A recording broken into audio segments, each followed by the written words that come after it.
सभी छात्रों स्टूडेंटों को गुड मॉर्निंग। आज हम पढ़ेंगे क्लास 10 और 12 दोनों में ये टॉपिक होगा पर इतिहास। क्या पढ़ेंगे? इतिहास। क्लास 10 की सामान्य विज्ञान में इतिहास है। इतिहास का कौन सा पार्ट है? तीसरा पार्ट है। कौन सा? दूसरा पार्ट है। कौन सा पार्ट है? दूसरा पार्ट है। पहला पार्ट, उसके बाद दूसरा पार्ट। दूसरे पार्ट के अंदर इतिहास में जो सामाजिक विज्ञान का इतिहास है उसमें दे रखा है, और हमें इतिहास जो सीनियर क्लास का इतिहास है उसमें भी चैप्टर है। इसमें भी चैप्टर है वीडियो नंबर 4। चैप्टर का नाम है मुगल कालीन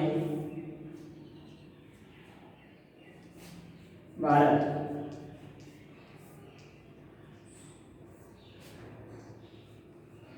(1526 से 1757 तक। ठीक है। मुगल काल पढ़ेंगे हम। क्या पढ़ेंगे? मुगल काल पढ़ेंगे हम। इतिहास में आज मुगल काल पढ़ेंगे। अब मुगल काल में कौन कौन से शासक हुए? उस समय मुगल काल में बादशाह हुआ करते थे। क्या हुआ करते थे? बादशाह हुआ करते थे। इन बादशाहों के बारे में हमें पढ़ेंगे। इनसे पहले क्या होते थे? सुल्तान हुआ करते थे। इनसे पहले क्या हुआ करते थे? सुल्तान हुआ करते थे। और सुल्तानों के बाद में जो शासक हुए उन्होंने बादशाह की उपाधि धारण की, इसलिए बादशाह कहलाए। तो पहला शासक था बाबर। मुगल काल का जो पहला शासक था वो कौन था? बाबर पहला शासक था। बाबर के बाद में एक बार क्रम में बता दूं, बाबर के बाद में कौन आए? हुमायूं। बाबर के बाद में हुमायूं शासक बना। हुमायूं के बाद में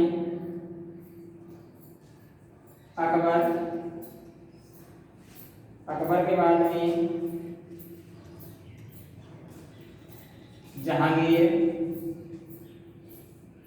और जहांगीर के बाद में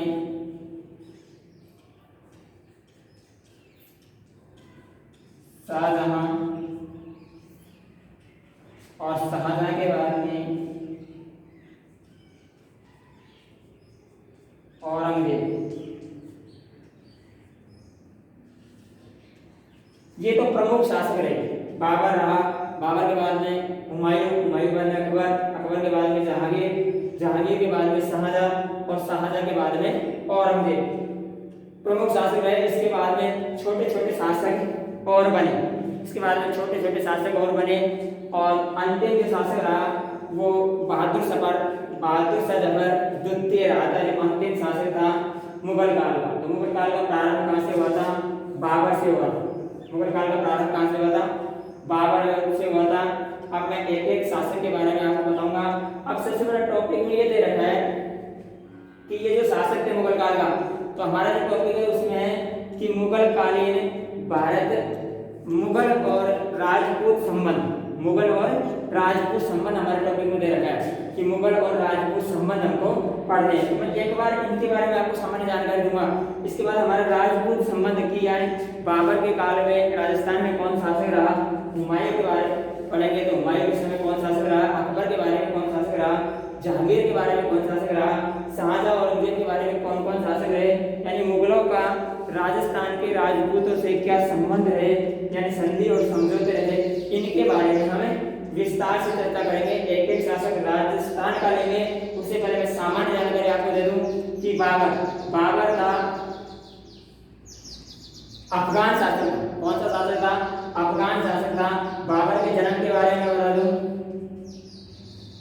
बाबर का जन्म 1483 में बाबर का जन्म हुआ। और बाबर जो था वो 1483 में जन्म हुआ था।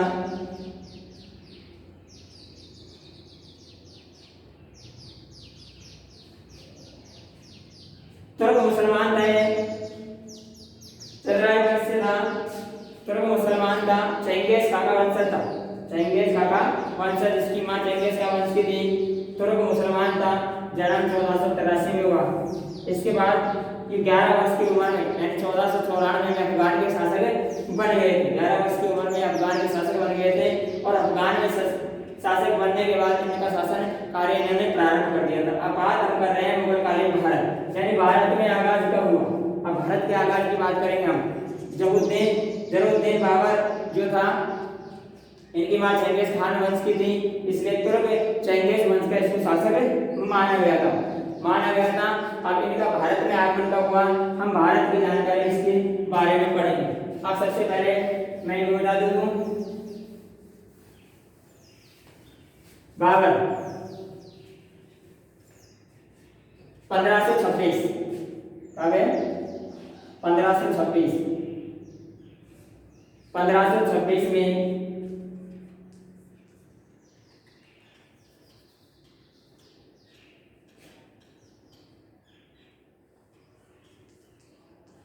पानीपत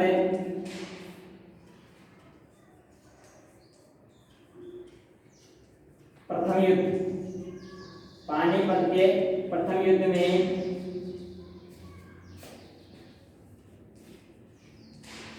इब्राहिम लोदी को हराकर शासक बना और भारत में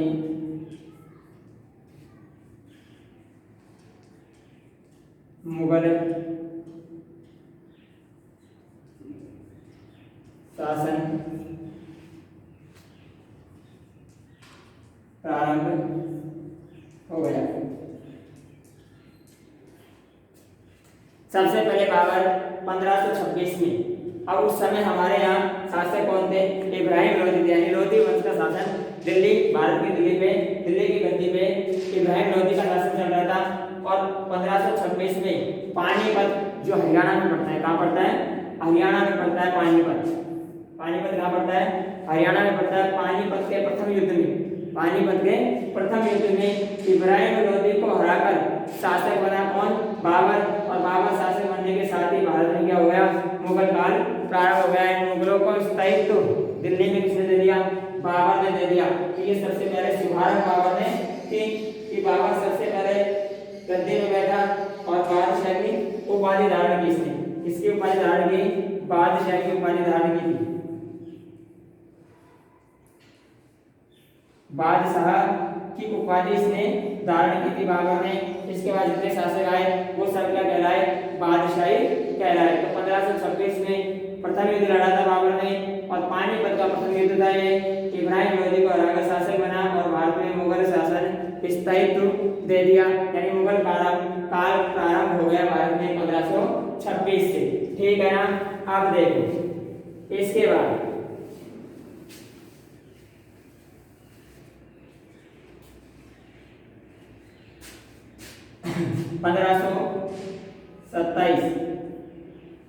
1527 में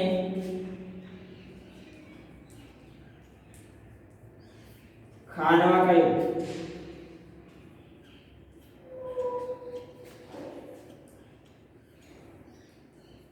बाबर और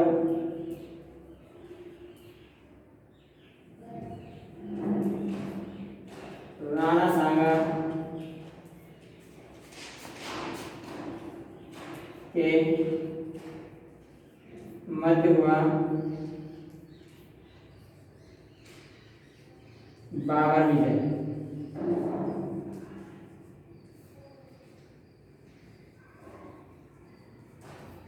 दूसरा युद्ध, अब बाबर जब दिल्ली की गद्दी पे बैठ गया तो बाबर दिल्ली की गद्दी पे बैठने के बाद बाबर के सामने एक चुनौती थी कि सबसे बड़ी जो रियासत थी उस समय, सबसे बड़ी जो रियासत थी वो मेवाड़ थी। कौन सी थी, मेवाड़ रियासत सबसे बड़ी थी। और मेवाड़ को जीतना मुगल काल को स्थायित्व रखना था कि मेवाड़ जब तक नहीं जीता जाए तो मुगल काल का स्थायित्व नहीं माना जाता था। इसलिए बाबर का दूसरा आक्रमण कहाँ हुआ, 1527 में खानवा का युद्ध हुआ।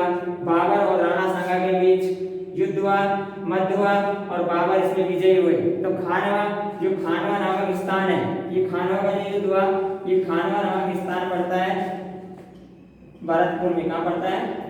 भरतपुर में। राजस्थान के भरतपुर में। रूपवास तहसील में, कौन सा? रूपवास तहसील है। रूपवास तहसील में, ये भरतपुर में खाना नामक स्थान है। इस स्थान पे बाबर और राणा सांगा के मध्य युद्ध हुआ था। ठीक है, मध्य युद्ध हुआ और बाबर इस युद्ध में भी विजय हुआ।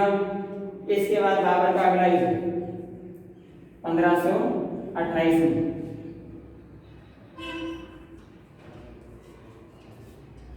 चंदेरी का युद्ध।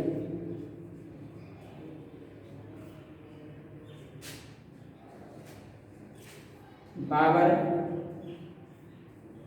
और मेदिनी राय के मध्य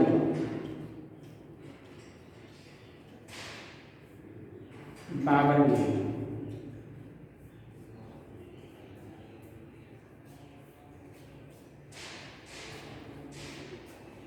तीसरा युद्ध हुआ 1528 में, चंदेरी का युद्ध इसको बोला गया। बाबर और मेदिनी राय के बीच ये युद्ध हुआ था और इस युद्ध में कौन हुआ? बाबर विजय हुआ।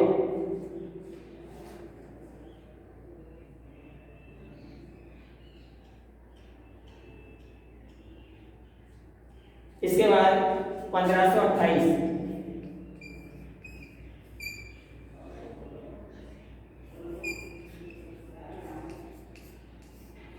घाघरा का युद्ध।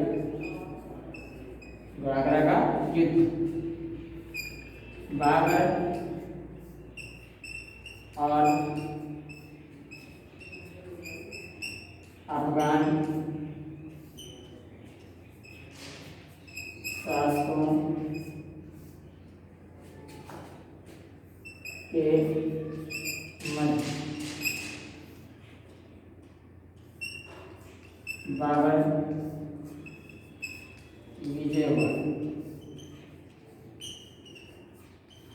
चौथा युद्ध हुआ 1529 में। चौथा युद्ध हुआ 1529 में, घाघरा का युद्ध हुआ।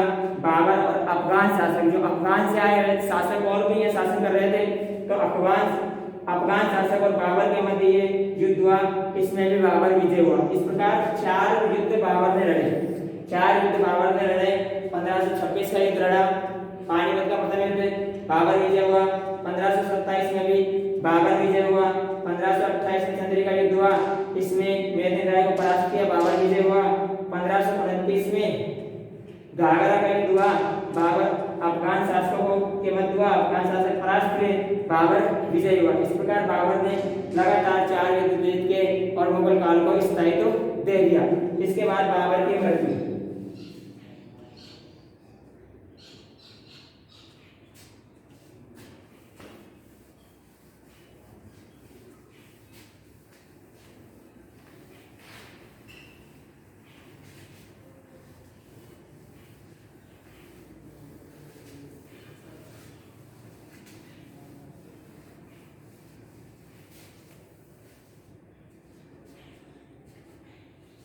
बाबर की मृत्यु 26 दिसंबर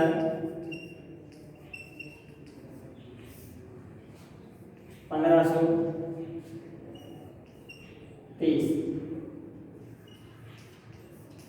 26 दिसंबर 1530 को क्या हो गई? बाबर की मृत्यु हो गई। इसको यमुना के किनारे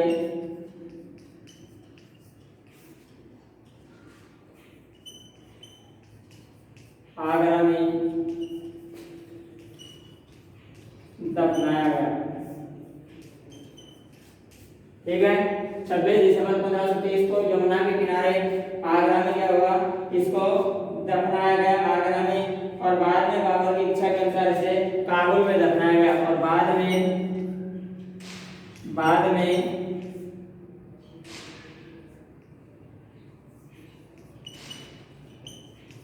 काबुल में दफनाया गया।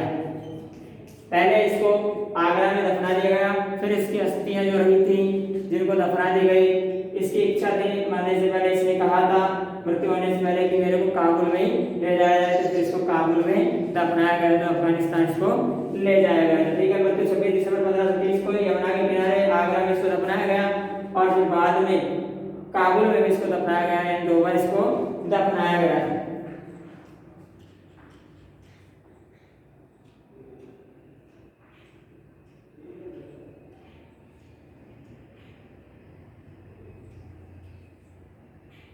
इसने एक पुस्तक लिखी थी, महत्वपूर्ण थी, उसको भी लिख लो। पुस्तक थी बाबरनामा। पुस्तकों का बड़ा शौकीन था ये। बाबरनामा थी, बाबरनामा इसने तुर्की भाषा में लिखी थी। कौन सी भाषा में लिखी थी? तुर्की भाषा में लिखी थी बाबरनामा। ठीक है, तो ये पुस्तक लिखी थी बाबरनामा तुर्की भाषा में, बाबर ने। ये बाबर का कार्यकाल था। बाबर के बाद में इनकी मृत्यु के बाद जो शासक बनता है वो बनता है हुमायूं। कौन बनता है? हुमायूं। बाबर की मृत्यु के बाद में। और संयोग यहाँ एक तो होता है कि बाबर की मृत्यु कैसे हुई। अब वो सारी संयोग है कि बाबर की मृत्यु किसी युद्ध में नहीं हुई, और स्वाभाविक ही उनकी मृत्यु हो गई थी, और मृत्यु होने के बाद में अगला शासक कौन बना था? हुमायूं बना था।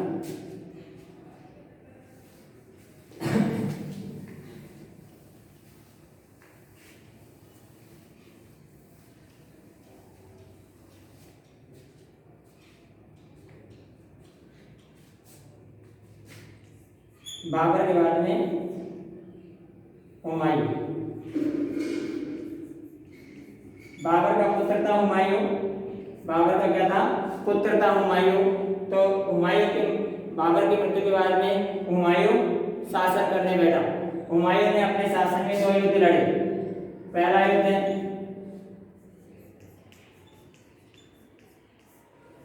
चौसा का युद्ध।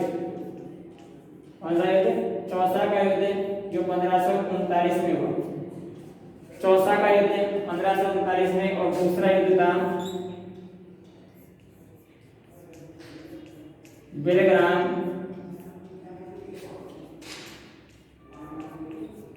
कन्नौज का युद्ध। बिलग्राम कन्नौज का युद्ध, ये 1540 में। ये 2 युद्ध लड़े।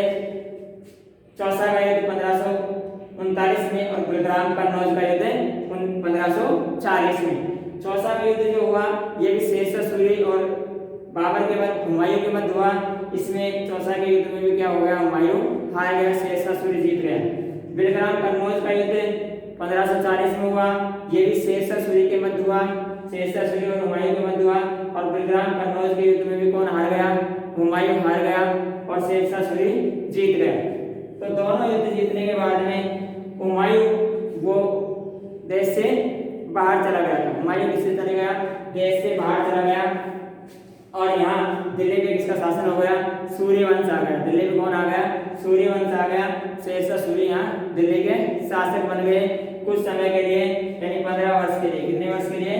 15 वर्ष के लिए शासक कौन बन गए? शेरशाह सूरी। कौन बन गए? शेरशाह सूरी। शेरशाह सूरी वही थे जिन्होंने जीटी रोड, कौन सा road? GT road, grand trunk road का निर्माण करवाया था। जीटी रोड का निर्माण किसने करवाया था? शेरशाह सूरी ने। शेर खां की उपाधि भी इसको दी गई थी। ठीक है ना, तो शेरशाह सूरी ने जीटी रोड का निर्माण करवाया था। और शेरशाह सूरी 15 वर्ष के लिए शासक बन गए थे। यानी इनका सूर्यवंश का जो सूर्यवंश था, इसका शासन कितने वर्ष रहा था? 15 वर्ष रहा था। ये तो 5 वर्ष शासन कर पाए थे, 1540 से लेकर 1545 तक ही दिल्ली पर शासन कर पाए थे। बाकी इसके वंशजों ने भी किया था। तो ये 15 वर्ष तक सूर्यवंश रहा। हुमायूं कहाँ चले गए? देश से बाहर चले गए, देश से बाहर चले गया। फिर उसके बाद में हुमायूं की वापस आगमन हुआ 1556 में। कब हुआ? 1556 में आगमन हुआ। और इस 1556 में हुआ पानीपत का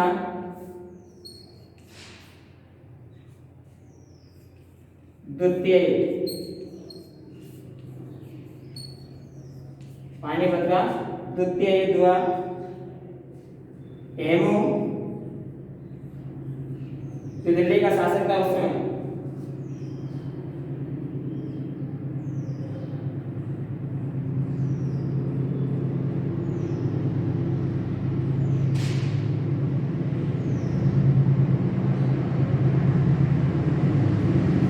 उनके बाद हुआ पानीपत का युद्ध और उस समय इसके बाद मृत्यु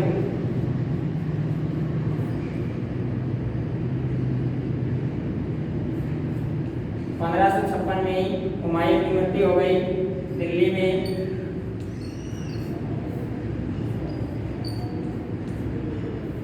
तीन पनाह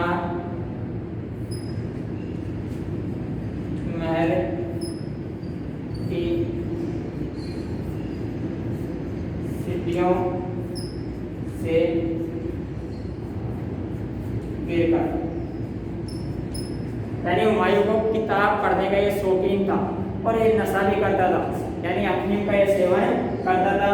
दीन ए पनाह महल था, दीन पनाह महल की सिद्धियों से गिर गए और इसकी क्या हो गई थी, दीन पनाह महल की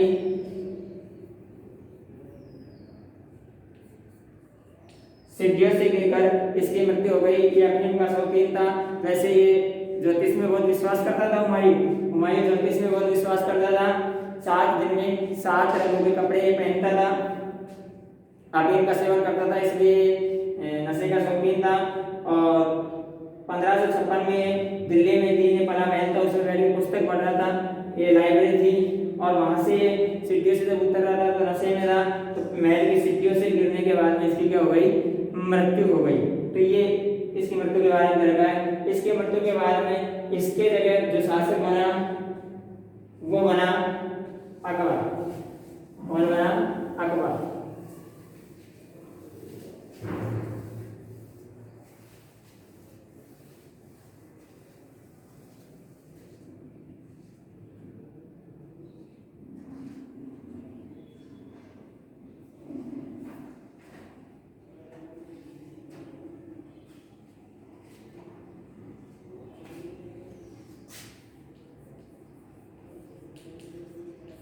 अकबर शासक बना। अकबर का जन्म 1542 में हुआ। जन्म कहाँ हुआ था, पाकिस्तान में हुआ था। कहाँ हुआ था इसका, पाकिस्तान में, क्योंकि ये जो हुमायूं था वो 15 दिन देश छोड़कर चला गया था, तो पाकिस्तान में इस अकबर का जन्म भी हो गया था जब हुमायूं वहीं था। हुमायूं का बेटा कौन था, अकबर। अकबर का जन्म 1542 में हुआ। कहाँ हुआ, पाकिस्तान में हुआ। अकबर एक ऐसा शासक था जिसने सहयोग, संधि और समझौते पर शासन किया। हिंदुत्वता को जैसे ये तमाम करते जजिया कर था, इनको हटाने का कार्य भी किसने किया था, अकबर ने किया था। अकबर हिंदू हितैषी शासक था। कैसा था, हिंदू हितैषी शासक था अकबर। 13 वर्ष की आयु में ये अपना राज्याभिषेक किसने करवा लिया था, बैरम खां इसका संरक्षक था। कौन था, बैरम खां इसका संरक्षक था। 5 नवंबर 1556 को, 5 नवंबर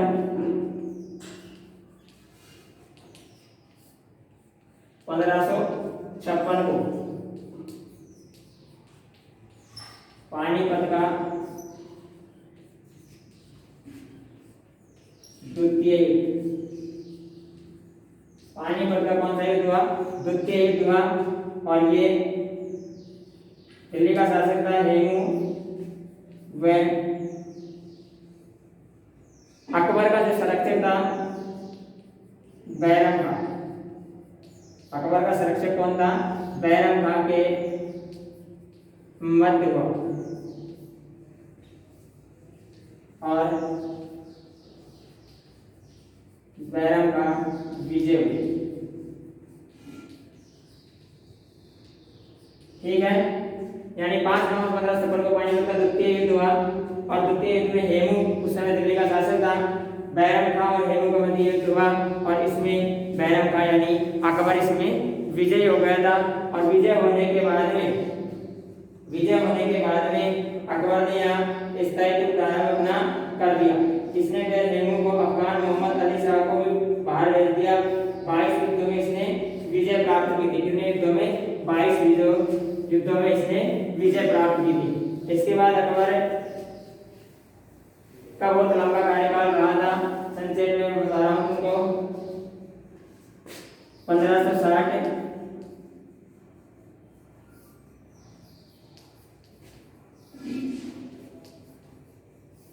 पेटीकोट का शासन के नाम से जाना जाता है, ठीक है ना। इसके बाद में 1562 में अकबर राजस्थान आया। उस समय 1562 में अकबर राजस्थान आया था। जो अकबर राजस्थान में आया, अजमेर में ख्वाजा मोइनुद्दीन चिश्ती की जो दरगाह है उस पर जियारत करने के लिए, तो वो जयपुर के रास्ते जा रहा था। तो आमेर पड़ता, रास्ते में कौन पड़ता था? आमेर के राजा थे बारबर। कौन थे? बारबर। और बारबर के पुत्र थे जिसको हरकाबाई कहते हैं। क्या कहते हैं? हरकाबाई या हंसाबाई। हरकाबाई हंसाबाई, इससे क्या किसने किया? विवाह कर लिया अकबर ने। ये हिंदू था बारबर, जो आमेर का शासक था। इसकी पुत्री थी हंसाबाई या हरकाबाई। इसको इतिहास में इस नाम से जाना जाता है। वैसे इसको जोधा भी कहा गया था। क्या कहा गया? जोधा, पर ये जोधा नाम नहीं था। हरकाबाई या हंसाबाई इतिहास में इसको नाम दे रखा है। इससे ये पुत्री थी बारबर की। क्या थी? पुत्री थी। बारबर की क्या थी? पुत्री थी हरकाबाई और हंसाबाई। तो नाम वो जाने जाते थे। तो हरकाबाई से विवाह किसने कर लिया था? अकबर ने कर लिया था। तो ये हिंदू युद्ध से भी हो गया था। इसके बाद इसका महत्वपूर्ण जो बात करें तो महत्वपूर्ण जो युद्ध था इसका था 1576 में इसने महत्वपूर्ण युद्ध लड़ा और वो था हल्दी घाटी का युद्ध। किसका है? हल्दी घाटी का युद्ध। हल्दी घाटी का युद्ध इसने लड़ा, जो किसके बाद हुआ? अकबर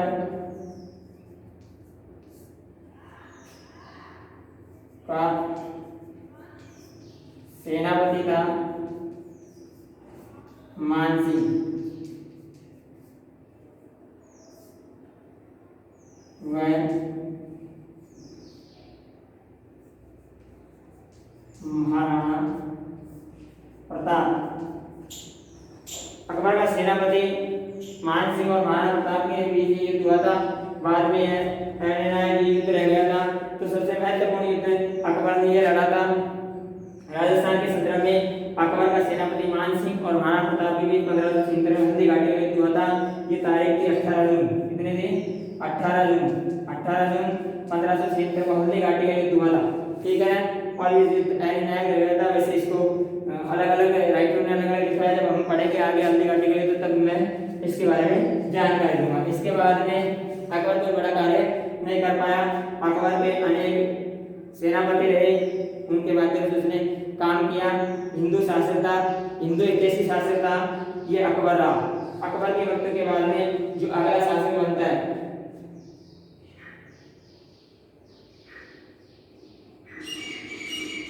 जहांगीर। कौन बनता है? जहांगीर। अकबर की मृत्यु कब हुई? 1605 में। अकबर की मृत्यु कब हुई थी? 1605 में। अकबर की मृत्यु हुई 1605 में। अकबर की मृत्यु 1605 में थी। कब हुई थी? 1605 में अकबर की मृत्यु हो गई, ठीक है। अकबर की मृत्यु 1605 में हो गई। इसके बाद में 1605 में अगला शासक कौन बना? जहांगीर बना। कौन बना? जहांगीर बना।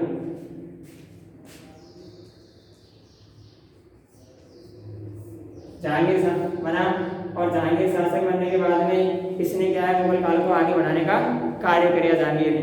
जहांगीर ने अपने महल में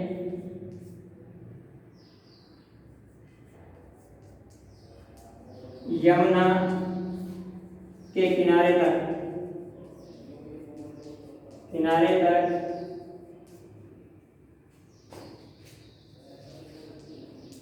जंजीर लगवाई थी।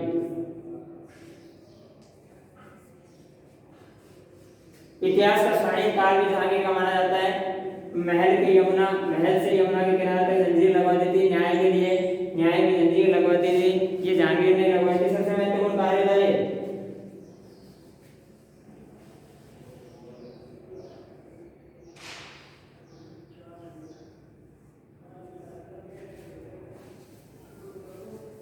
और जहांगीर की बात करें तो जहांगीर चित्रकला का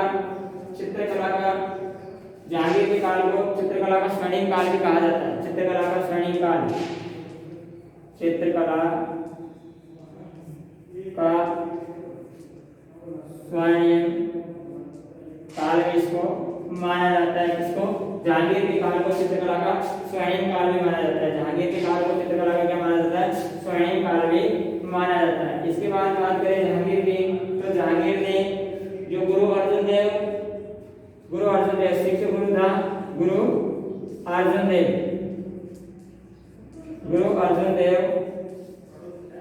सिख गुरु था। गुरु अर्जुन देव को मृत्युदंड किसने दिया था? जहांगीर ने दिया था मृत्युदंड। तो ये कार्य गुरु अर्जुन देव को मृत्युदंड किसने दिया था? जहांगीर ने दिया था। ये भी उसका महत्वपूर्ण कार्यों में था। सिख गुरु अर्जुन देव को मरवा दिया था। ठीक है। जहांगीर के बाद में अगले जो शासक बने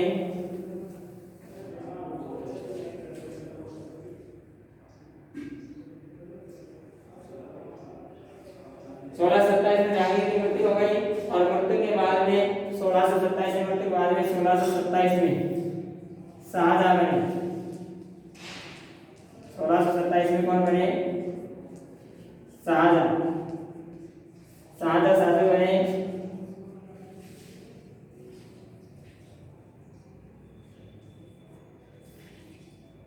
खुर्रम के नाम से जाने गए थे। किसके नाम से जाने गए थे? खुर्रम के नाम से इनको जाना गया था।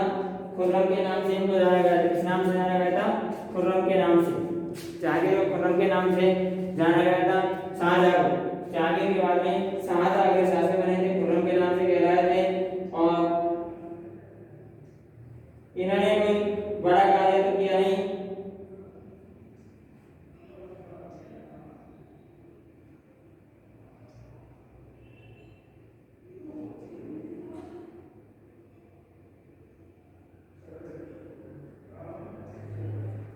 इन्होंने अपना जो बेटा था औरंगजेब